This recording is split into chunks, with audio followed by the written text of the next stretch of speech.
Oi, pessoal do Crônicas do Medo.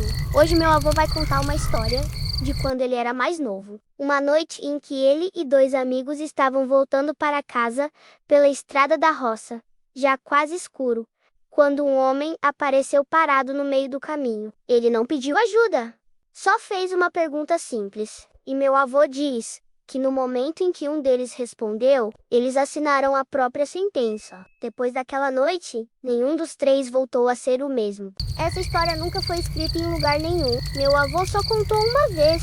E até hoje, ele evita passar por aquela estrada quando o sol começa a se pôr. Isso aconteceu quando eu tinha pouco mais de 20 anos. Naquela época, a gente não tinha celular, não tinha GPS, não tinha luz elétrica em todo lugar. Estrada de roça era estrada de verdade. Terra batida, mato fechado dos dois lados e silêncio. Um silêncio que engana, porque faz a gente achar que tá sozinho quando nunca tá. Eu e mais dois amigos voltávamos da cidade numa caminhonete velha. Tínhamos ido buscar umas peças, ficamos conversando demais e acabamos saindo tarde. O sol já estava baixo, daquele jeito alaranjado que deixa tudo estranho, como se o mundo estivesse meio torto. Quando chegamos num trecho conhecido como Curva do Brejo, o motor diminuiu sozinho. Foi aí que a gente viu ele. Um homem parado no meio da estrada. Não parecia perdido, não parecia machucado, só parado, esperando. E antes que qualquer um de nós pudesse decidir o que fazer, ele levantou a cabeça e fez a pergunta: "Você sabe me dizer onde fica a minha casa?" Naquele momento, nenhum de nós sabia. Mas aquela pergunta não era um pedido. Era um convite. A gente ficou em silêncio dentro da caminhonete por alguns segundos. Sabe quando ninguém fala nada, mas todo mundo está pensando a mesma coisa? Era isso. Na roça, você aprende desde cedo a ajudar quem precisa. Se alguém está parado na estrada, aquela hora não é coisa boa. Ou está perdido, ou está precisando de ajuda. O problema é que aquele homem não parecia nem uma coisa, nem outra. Ele não fazia sinal, não se aproximava, não demonstrava pressa. Só ficava ali, parado no meio da estrada, como se soubesse que a gente ia parar. O motor da caminhonete continuava ligado, mas o som parecia abafado. Até o barulho dos insetos tinha diminuído. Era como se o mundo estivesse esperando alguma coisa acontecer. Eu lembro de olhar para os lados. Mato alto, escuro, fechado, nenhuma casa por perto, nenhuma luz. Foi aí que o Zé, o mais novo de nós, abaixou o vidro. "O senhor está perdido?" Ele perguntou, tentando soar normal. O homem virou o rosto devagar, devagar demais. Não era um movimento brusco, era calculado, como se ele estivesse se ajustando para ser visto.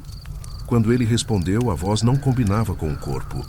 Era grave, baixa e parecia vir de longe. "Eu só preciso saber onde fica a minha casa." O Zé riu de nervoso. "Mas, amigo, por aqui tem muita chácara. Qual é o nome?" O homem ficou em silêncio. E esse foi o primeiro sinal de que a gente já tinha ido longe demais. Porque quando alguém te pergunta onde fica a própria casa e não sabe o nome do lugar, é porque aquela casa já não existe mais. O Toninho, que estava no banco do passageiro, se inclinou para frente. "O senhor mora para que lado?" E então, o homem sorriu. Não foi um sorriso de alegria. Foi um sorriso de alívio. Como se finalmente alguém tivesse aceitado participar. Qualquer lugar, desde que seja longe daqui. Naquele instante, um arrepio subiu pela minha espinha. Não era frio, era aviso. Mas ninguém ouve aviso quando acha que está no controle. E foi aí que o Toninho respondeu. O Toninho não pensou. Ele só apontou com a cabeça. "Se o senhor seguir essa estrada mais uns 2 quilômetros, vai dar num entroncamento. Vira à esquerda, tem umas casas velhas por lá." No instante em que ele terminou a frase, eu soube.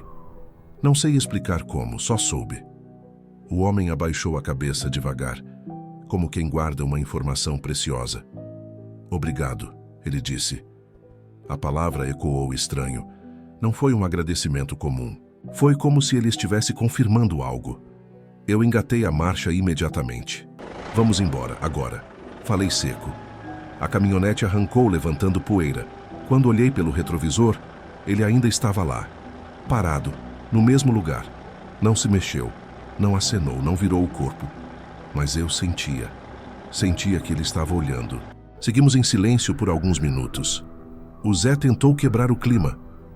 Vocês viram a roupa dele? Parecia antiga demais. Ninguém respondeu. Foi aí que aconteceu a primeira coisa errada.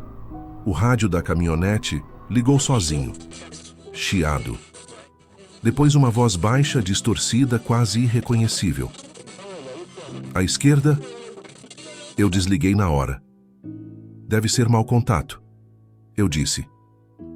Mas ninguém acreditou. Alguns segundos depois, o motor falhou. Uma engasgada curta, outra. O volante ficou pesado, como se algo estivesse puxando a caminhonete para trás. Foi então que o Zé falou com a voz tremendo. Ele não tá mais na estrada. Olhei pelo retrovisor. O homem estava andando, não correndo, andando, na nossa direção. Passos lentos, certos. Cada passo que ele dava, o motor engasgava mais. Foi aí que entendi. Ele não precisava correr. A gente tinha mostrado o caminho.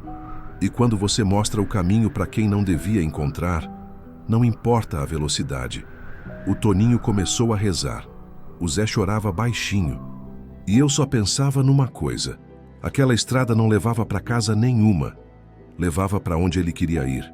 A caminhonete começou a perder força de vez. Não foi de uma vez. Foi como um animal cansando. Cada engasgada do motor vinha junto com um passo dele. Passo, engasgo, passo, engasgo. Eu pisei fundo. O ponteiro mal subiu. Não é possível, murmurei. Foi quando o rádio ligou de novo. Dessa vez sem chiado. A voz saiu limpa, muito limpa. No entroncamento à esquerda, a mesma frase, do mesmo jeito, como se estivesse sendo repetida. O Zé gritou: "Desliga isso!" Eu bati no botão. Nada. O rádio não obedecia mais. Olhei pelo retrovisor outra vez. Ele estava mais perto. Ainda andando. Mas agora o corpo dele parecia errado. Os braços longos demais. A cabeça inclinada num ângulo impossível. Como se ele não estivesse acostumado a usar aquele corpo. O Toninho começou a chorar. Não de medo, de culpa. A gente não devia ter falado nada, ele repetia. Foi aí que a estrada mudou. Onde antes tinha mato, começaram a surgir casas, velhas, abandonadas, janelas escuras, portas tortas, o tal entroncamento, o mesmo que o Toninho descreveu, sem nunca ter estado ali. O rádio falou de novo, à esquerda, e então o motor apagou. Silêncio total. Nem grilo, nem vento, nada. A porta do passageiro abriu sozinha, devagar, com aquele rangido de ferrugem. O Toninho congelou.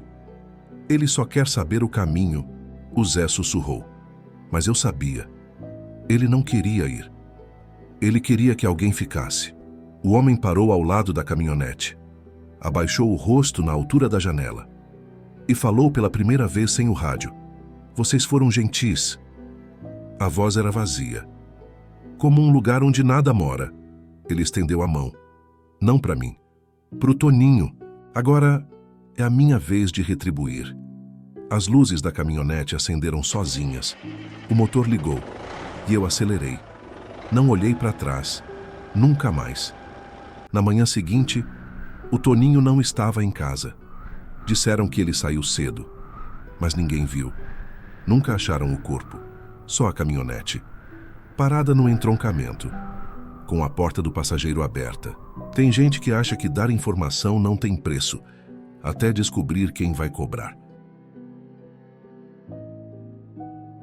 Espero que vocês tenham gostado dessa história. Não se esqueçam de curtir e se inscrever para ajudar o canal.